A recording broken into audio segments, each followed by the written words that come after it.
Assalamualaikum warahmatullahi wabarakatuh. Waalaikumsalam warahmatullahi wabarakatuh. Hai Ibu, ketemu lagi dengan saya sebagai PKH Kecamatan Gunung Kaler dengan Muhammad Sidik. Nah, sekarang kita akan membahas tentang pemetaan sumber daya lingkungan di sekitar ya, Ibu ya. Nah, bulan kemarin sudah dijelaskan tentang tabel identifikasi janji diri ya Ibu ya. Nah, Ibu sudah mengisi masing-masing dari poin 1 sampai 10. Nah, sudah disebutkan bulan kemarin. Nah, pertemuan kali ini kita akan membahas tentang pemetaan sumber daya lingkungan. Nah, sebelum kita berdiskusi lebih jauh ya Ibu, kita akan membagi secara berjenjang, yaitu dengan dibagi menjadi 3 kelompok. Nah, kelompok yang pertama kita namakan dengan kelompok lingkungan alam. Yang kedua dengan kelompok lingkungan sosial. Dan yang ketiga kita namakan dengan kelompok sumber daya manusia. Nah, sebelum itu kita akan bagikan masing-masing ya. Nah, saya mempunyai kertas HPS, nanti silakan ibu-ibu menuliskan masing-masing ya. Kita bagi dulu. Kelompok pertama Ibu Sardawi, kelompok kedua Ibu Mas, nah kelompok ketiga Ibu Dawia. Nah, sebelum kita lebih lanjut, sudah dibagi kelompok ya. Nah, sambil memetakan ibu ya, sambil mengidentifikasi sesuai kelompoknya masing-masing, sambil jalan Bu. Nah, saya akan menjelaskan tentang secara umum bahwasanya adalah yang disebut dengan potensi itu atau kemampuan adalah sebuah kemampuan dasar yang dimiliki manusia yang sangat mungkin untuk dikembangkan.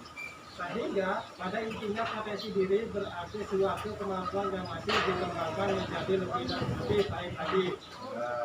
Nah, selanjutnya Ibu, potensi. Nah, potensi saya akan jelaskan bahwasanya yang disebut potensi itu adalah kemampuan seseorang yang belum terlihat atau belum tergali ataupun belum disadari tapi sudah ada. Poin yang kedua yaitu potensi diri. Nah, potensi diri itu adalah merupakan kemampuan atau kekuatan diri seseorang baik yang belum terwujud maupun yang telah terwujud, akan tetapi belum sepenuhnya terlihat atau dipergunakan secara maksimal oleh seseorang. Dan yang terakhir nih Ibu, potensi keluarga. Nah, potensi keluarga itu adalah kemampuan keluarga yang belum tergali atau belum terlihat ataupun belum disadari tapi sudah dimiliki keluarga.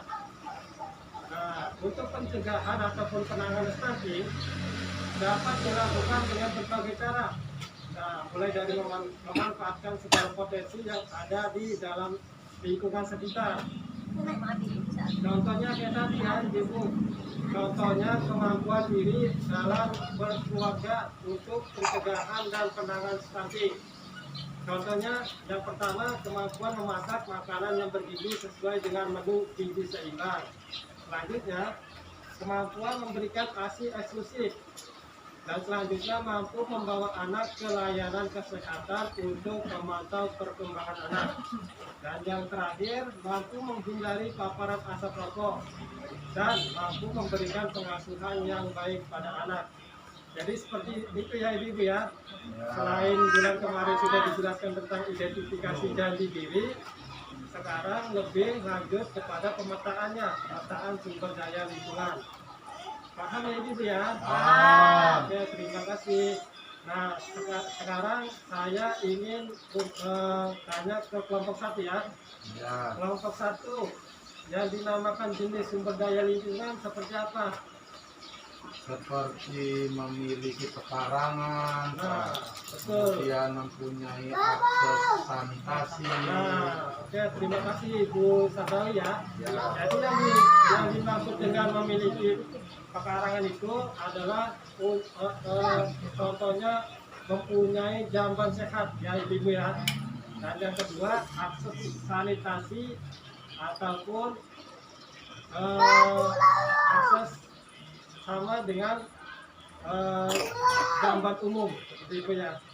Yang kedua lanjut, kelompok yang kedua itu jenis sumber daya lingkungan. Seperti apa Ibu Imas?